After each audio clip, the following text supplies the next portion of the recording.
সময় এগিয়ে যায়, ক্যালেন্ডারের পাতা বদলায়, কিন্তু কিছু নাম ইতিহাসে থেকে যায় স্থায়ী হয়ে।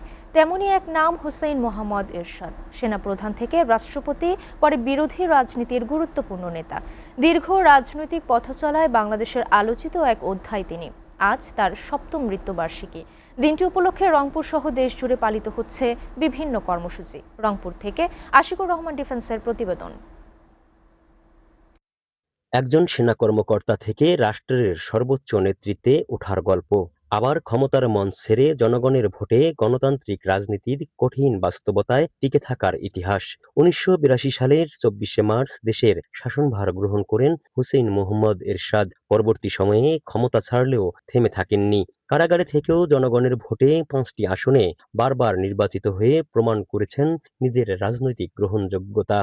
এখানে বিভিন্ন জায়গার লোকজন দূর দূরান্ত থেকে আসে, তারা জিয়ারত করে। আর প্রোটোকল ছাড়া বাড়ার কারণে গ্রামের মানুষের সঙ্গে, শিশুদের সঙ্গে, সবার সঙ্গে মিশতে উনি বিরোধী দলের নেতা হিসেবে ওনার কবরস্থ হয়। এটা জাতির ইতিহাসে, এটা পৃথিবীর ইতিহাসের বিরল ঘটনা। এটা তার শাসনামলে উপজেলা প্রশাসন ব্যবস্থা চালু, বিভাগীয় পর্যায়ে হাইকোর্ট চালু, শুক্রবারকে সাপ্তাহিক ছুটি ঘোষণা, রাষ্ট্র ধর্ম ইসলাম সংযোজন এবং ধর্মীয় প্রতিষ্ঠানের বিদ্যুৎ বিল মওকুফ সহ বিভিন্ন সুযোগ সুবিধা সম্প্রসারণ সহ রাষ্ট্রীয় গুরুত্বপূর্ণ একাধিক পদক্ষেপ আজও স্মরণ করে সাধারণ মানুষ। আজকে বাংলাদেশের যে কোনো পরিবর্তনগুলো দেখেন আপনারা, মুখ্য পরিবর্তন, আজকে উপজেলা প্রবর্তন বলেন, আজকে এই জেলাগুলো 19টা জেলাকে 64টা জেলায় রূপান্তরিত করা বলেন। তা আমি মনে করি এরশাদ যেটা করে গেছেন, আর পরবর্তী 50 বছর বা 100 বছরে আর সব গভর্নমেন্ট মিলে করতে পারবে কি না আমি জানি না। বাংলাদেশের সবাই স্বীকার করেছে ওনার মৃত্যুর পরে যে ওনার মতন ভদ্র রাজনীতিবিদ বাংলাদেশের দ্বিতীয় কেউ ছিল না। ওনার মতন ভদ্র রাজনীতিবিদ মসজিদ, মাদ্রাসা, মন্দির, এতিমখানা, লিল্লা বোর্ডিং, বিদ্যুৎ বিল মওকুফ করেছে।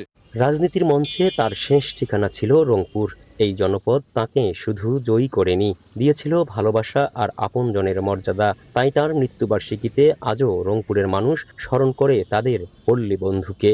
উনি দেশের জনগণের কথা চিন্তা করেছেন এবং জনগণের উপর এতটুকু আস্থা ছিল যার কারণে জনগণ ওনাকে সবসময় রক্ষা করেছে। সব কিছুতেই ওনাকে মাথায় তুলে রেখেছে, সবসময় সব বিপদ আপদ থেকে ওনাকে উদ্ধার করেছে জনগণের শক্তি যে কত বড় শক্তি এটা ওনার থেকে আমরা প্রমাণ পেয়েছি।